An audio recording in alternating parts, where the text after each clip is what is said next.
সাহিত্য সম্রাট বঙ্কিমচন্দ্র চট্টোপাধ্যায়ের প্রতিটি সৃষ্টিতে রয়েছে দেশপ্রেমের ছোঁয়া। ভারতবর্ষের স্বাধীনতা আন্দোলনে তাঁর রচিত বন্দে মাতরম গানের ভূমিকা তুলনাহীন। এই গান আজও ভারতবর্ষের জাতীয়তাবোধের মূল ভিত্তি। বুধবার রবীন্দ্র শতবার্ষিকী ভবনে তথ্য ও সংস্কৃতি দপ্তর আয়োজিত সাহিত্য সম্রাট বঙ্কিমচন্দ্র চট্টোপাধ্যায়ের জন্মজয়ন্তী উদযাপন উপলক্ষে শ্রদ্ধাঞ্জলি অনুষ্ঠানের উদ্বোধন করেন।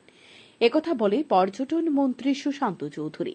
অনুষ্ঠানে পর্যটন মন্ত্রী সহ অন্যান্য অতিথিগণ প্রথমে বঙ্কিমচন্দ্র চট্টোপাধ্যায়ের প্রতিকৃতিতে মাল্যদান করে শ্রদ্ধা নিবেদন করেন।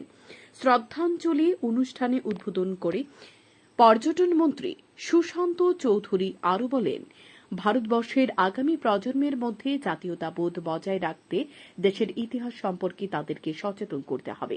এক্ষেত্রে ভারতীয় মনীষীদের জন্মজয়ন্তী পালনের মাধ্যমে যুব প্রজন্মকে যেমন দেশপ্রেমের ভাবধারায় উদ্বুদ্ধ করা সম্ভব, তেমনি দেশের সার্বিক বিকাশে মানসিকতা গড়ে তোলাও সম্ভব হবে।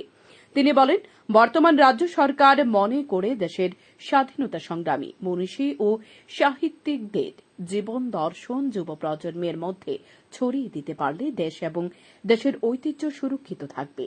এ দিশাতে 2018 সাল থেকে বর্তমান সরকার বিভিন্ন মনীষীদের জন্মজয়ন্তী পালন করার উদ্যোগ নিয়েছে।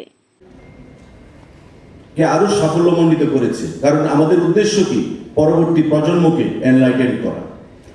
যখন ছাত্রের একজন প্রতিনিধি হিসেবে নির্দ্বিধায় অনর্গলভাবে সুন্দরভাবে সে বাংলা ভাষা নিয়ে সাহিত্য সম্রাটকে নিয়ে এখানে কথা বলে গেছে আমাদের বিপাশা চক্রবর্তী, তো স্বাভাবিকভাবে এটা বলার অপেক্ষা রাখে না যে এই ছাত্র থেকে বা ছাত্রী থেকে আমাদের আগামী প্রজন্ম যাদেরকে উদ্দেশ্য করে আজকের এই কর্মসূচি, তারা আরো ইন্সপিরেশন লাভ করবে, তারা আরো উদ্বুদ্ধ হবে এবং আগামী দিনে আমাদের যে ভবিষ্যৎ প্রজন্ম সেটা সেফ হ্যান্ডস এর মধ্যে থাকবে।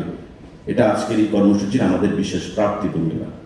শ্রদ্ধাঞ্জলি অনুষ্ঠানে বঙ্কিমচন্দ্র চট্টোপাধ্যায়ের জীবন ও সাহিত্য নিয়ে একটি তথ্যচিত্র প্রদর্শিত হয়। অনুষ্ঠানের দ্বিতীয় পর্যায়ে বিভিন্ন সাংস্কৃতিক সংস্থার শিল্পীগণ সাংস্কৃতিক অনুষ্ঠানে অংশ নেন।